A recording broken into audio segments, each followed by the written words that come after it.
ओम सौराष्ट्रे सोमनाथं च श्रीशैले मल्लिकार्जुनम् उज्जैन्यां महाकाल ओंकार ममलेश्वरम् परल्यां वैद्यनाथं च डाकिन्यां भीमशङ्करम् सेतुबन्धे रामेशं नागेशं दारुकावणे वाराणस्यां तु विश्वेशं त्र्यम्बकं गौतमी तटे हिमालये तु केदारं कुसुमे सन्त शिवालये एतानि ज्योतिर्लिङ्गानि सायं प्रातः पठेन्नरः सप्तजन्म कृतं पापं स्मरणेन विनश्यति। इस दिन से होलाष्टक आरंभ हो रहे हैं। होलाष्टक जो होते हैं वो विशेष रूप से बड़े नेगेटिव दिन माने जाते हैं। कर्क राशि वालों को खास तौर पर ध्यान रखना चाहिए कि ऐसे में मनोमस्तिष्क जो विशेष तौर पर कहीं कहीं गलत कार्यों में फंस गया तो फिर कई कार्यों में विघ्न उपस्थित करने के योग बना सकते हैं। दुश्मन बड़े एक्टिव होते हैं इन दिनों में, नेगेटिव एनर्जी वाले लोग बड़े एक्टिव होते हैं और ऐसे में उन सब की नेगेटिव एनर्जी कई बार परेशानी में डाल देती है। तो आपको एक काम करना चाहिए, अपने घर में नेगेटिव एनर्जी को रोकने के लिए आपकी राशि के दृष्टिकोण से जो हम बता रहे हैं उसको नोट कर लीजिए। आमतौर पर नेगेटिव एनर्जी को रोकने के लिए कोई ना कोई बाजार में बहुत सारी चीज़ मिलती हैं, कोई नज़र बट्टू मिलता है, कोई आला मिलता है, वो सब लोग लगा लेते हैं। तो आपकी राशि के दृष्टिकोण से हमें दिखाई देता है कि सीपीओ से बना हुआ या शंख इत्यादि छोटे छोटे होते हैं उनके बने हुए बंधनवार, जिसके अंदर थोड़े थोड़े विशेष तौर पर मोरपंख, एक दो मोरपंख लगा लें और साथ साथ अपने घर के मुख्य दरवाजे पर उसको लटका दें। और ये बंधनवार कई रूप से आपके कष्टों को निवारण करने का योग बना सकता है।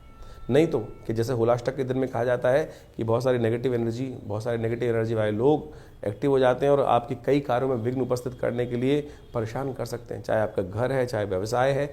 एक सीपी और ख़ासतौर पे यदि कम से कम इतना ही तो लगा लें, एक सीपी और ख़ासतौर पे एक कोई भी सीपी डालकर उसके अंदर पंच पल्लव साथ में जोड़कर एक मोरपंख जोड़कर यदि एक धागे में सफ़ेद धागे में उसको लटका भी देंगे तो कहा जाता है कि बहुत सारे नेगेटिव प्रभाव को दूर करने के लिए ये बंधनवार अद्भुत रूप से कार्य करेगा। घर के मुख्य दरवाजे पर या व्यवसाय के मुख्य दरवाजे पर इसको अवश्य लगाने का प्रयास करें। हो सके तो कम से कम एक सीपी ही घर के बाहर दोनों दरवाजों पर एक सीपी चिपका दें, वो आपके लिए बहुत सुंदर कार्य करेगी, नेगेटिव एनर्जी को घर में बसने से रोक सकतेगी। नहीं तो होलाष्टक में कई प्रकार के तंत्र इत्यादि के प्रयोग बहुत सारे लोग अपने शत्रुओं को परेशान करने के लिए, लोगों को परेशान करने के लिए करते रहते हैं। जो नेगेटिव हैं वो कुछ ना कुछ पत्थर मारने की स्थिति नहीं छोड़ सकते हैं, क्योंकि लातों की भूत बातों से तो मानते नहीं हैं। तो उनके लिए कुछ आवश्यक अपनी रक्षा अवश्य करनी चाहिए, इतना ही आप कर सकते हैं। फागुन मास में होलाष्टक भी आते हैं। वो होलाष्टक बहुत महत्वपूर्ण दिन माने गए हैं। यदि फागुन के अनुसार से आप समझें, शास्त्र की विधि के अनुसार से, शास्त्र में कथाओं के अनुसार से, तो इन होलाष्टकों में कोई शुभ कार्य निषेध कहे गए हैं। उसकी दो कथाएं शास्त्र में बहुत प्रचलित हैं। एक कथा तो ये है कि जब भगवान का जो शंकर थे वो साधना में थे और कामदेव ने उनकी साधना को भंग करने के लिए कामस्त्र का प्रयोग किया था, तो उस समय में भगवान ने कामदेव को भस्म कर दिया था।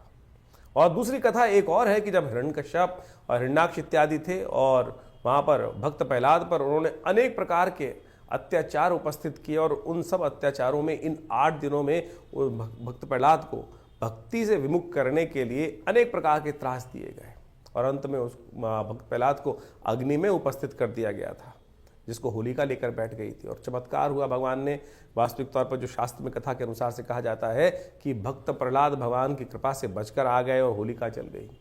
तो ये समस्त जो कथाएं हैं ये शास्त्र में कहीं ना कहीं हमारे कष्टों को दूर करने के लिए कुछ सूत्र देती हैं और हम ज्योतिष विज्ञान के माध्यम से आपके समक्ष उन्हीं उपायों को यहाँ उपस्थित करने का प्रयास करते हैं कि जो पुराणों इत्यादि में वर्णित किए गए हैं। देखिए, ज्योतिष को आज की तारीख में कुछ लोगों ने केवल टोटकों पर बांध दिया है और ऐसे उपाय जिनका कोई औचित्य नहीं है उनको करने से कोई फायदा होने वाला है नहीं। ज्योतिष मन का वहम नहीं है। ज्योतिष कोई ऐसा प्लेसिबो नहीं है कि जिसको कह देते हैं कि शायद कर लो, नहीं। ज्योतिष में जो प्रमाण हैं वो पुराण इत्यादि में बहुत सुंदर तरीके से वर्णित किए गए। कलिकाल में ये हमारा इतिहास है, जो पुराण में कथाएं हैं ये हमारा इतिहास है, ये शास्त्रों में ऋषियों का अनुभव है जो उन्होंने उन कथाओं के माध्यम से वहाँ वर्णित किया है और उसी के हिसाब से पंचांग का निर्माण किया जाता है, उन तिथियों का निर्माण किया जाता है, उन तिथि में जो उत्सव बताए जाते हैं वो सब के सब वहाँ वर्णित हैं। यदि शास्त्र के दृष्टिकोण से देखें तो इस फागुन मास के अंदर शुक्ल पक्ष के अंदर अनेक प्रकार के व्रत बताए गए हैं।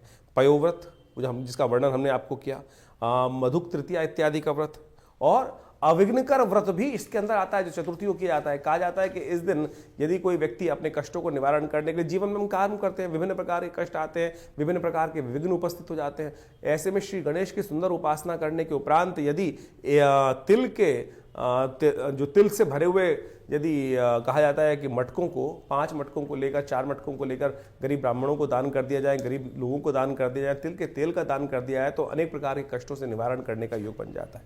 मनोरथ चतुर्थी भी इसी मास में पड़ती है और कहा जाता है फागुन शुक्ल पक्ष चतुर्थी के दिन स्वर्ण से निर्मित गणेश जी की यदि सुंदर मूर्ति का व्रत कर उनका पूजन किया जाए तो भगवान गणेश समस्त विघ्नों को दूर करने के युक्त है, मनोरथ सिद्धि के योग बन जाते हैं। इसके साथ साथ अर्कपुट सप्तमी का योग भी शास्त्र के अनुसार से बताया गया है। अर्कपुट सप्तमी के दिन कहा जाता है कि स्नान के पश्चात भगवान सूर्य का सुंदर रूप से ध्यान कर उनको अर्घ इत्यादि देकर और व्रत कर या अगर एक दिन पहले व्रत कर यदि भगवान सूर्य को अर्घ दें तो सूर्य संबंधित समस्त समस्याओं को दूर करने के अनेक रास्ते आपके जीवन में बन जाते हैं। सूर्य कीर्ति के मालिक हैं और हर महीने सूर्य की संक्रांति होती है, तो उन सब में यदि विधि विधान के अनुसार से हम समय समय पर आपको उपाय बताते हैं, उनको करेंगे तो बहुत सुंदर रूप से कष्टों को निवारण करने का योग आप अपना अवश्य बनता है।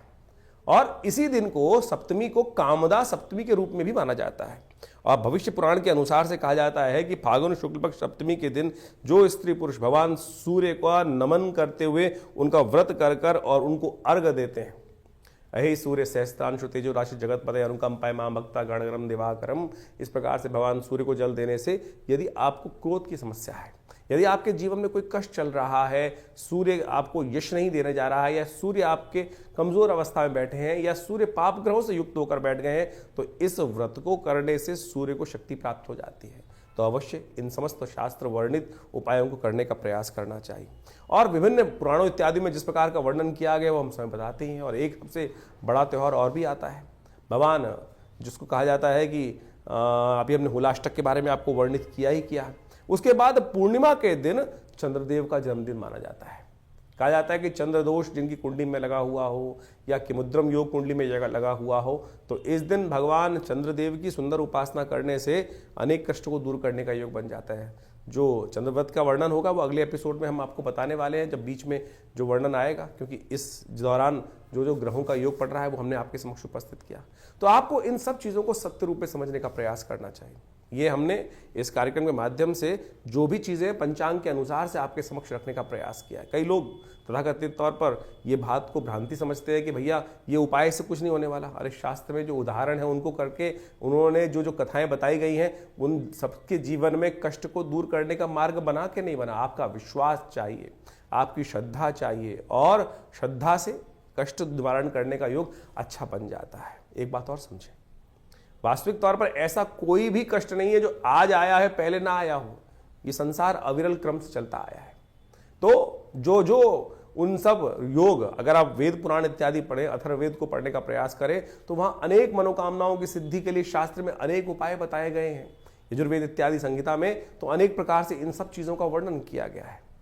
अथर्ववेद के अंदर स्वास्थ्य संबंधी समस्याओं को ठीक करने के रास्ते मिलते हैं, तो यजुर्वेद के अंदर मनोकामनाओं की सिद्धि पूर्णित करने के लिए अनेक उपाय शास्त्र में वर्णित किए गए हैं, जैसे रुद्राष्टाध्यायी।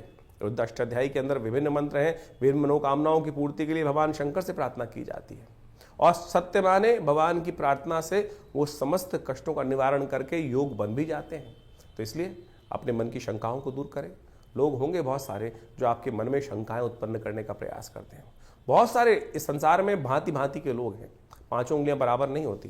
तो कोशिश ये करें कि संसार में जो आपको उत्साहित करने का प्रयास करें, सत्य मार्ग में डालने का प्रयास करें, उनका अनुसरण करने का प्रयास करें। एक पुरानी कहावत है, उन लोगों के बीच में ना रहें जो आपको हतोत्साहित करते हों, जो आपके धर्म पे आक्षेप करने का प्रयास करते हों, जो आपको पदभ्रष्ट करने का प्रयास करते हों। सत्य राह पर चलने, धर्म का पालन करना शास्त्र का एक नियम है और जो धर्म के साथ चलते हैं, धर्म के वर्णित नियमों के अनुसार से चलते हैं, धर्म में वर्णित परंपराओं का निर्वाह करते हैं, धर्म स्वयं उनकी रक्षा करता है। ये शास्त्र में अद्भुत रूप से वर्णित किया गया है। ज्योतिष बिल्कुल सनातन की एक सुंदर परंपरा है और धर्म से विमुख होकर ज्योतिष का कोई जो निदान पार्ट है उसका तो कोई लाभ मिलेगा ही नहीं है। तो इसलिए निदान चाहते हैं तो अपने आप को सरल करने का प्रयास करें। हमने समस्त कार्यक्रम के माध्यम से आपके समक्ष पूरा जो वर्णन था ग्रहों का इस समय का, उसके समक्ष आपको वर्णित किया है और आशा करते हैं कि प्रयास जो आप करेंगे सही दिशा में, जो उपाय सरलतम उपाय हमने आपके समक्ष रखे हैं और उन सबको कर आप अपने कष्टों का निवारण भी कर सकते हैं बिल्कुल। और हम रविवार को विवेकानंद योग आश्रम में एक बड़ा कार्यक्रम अब आरंभ करने का हमने सुंदर प्रयास किया है। महीने के हर पहले रविवार को हम यहाँ पर आश्रम में सुंदर जन्मपत्रियों का, जो बहुत सारे लोगों के समस्याएं जीवन में होती हैं, वो कष्ट निवारण चाहते हैं लेकिन जो आश्रम की जो फीस इत्यादि है वो देने में बहुत सारी समस्याएं लोगों के साथ होती है। तो हमने महीने के पहले रविवार के दिन सुबह 8 बजे से लेकर करीब करीब 11 बजे तक एक कार्यक्रम रख दिया है।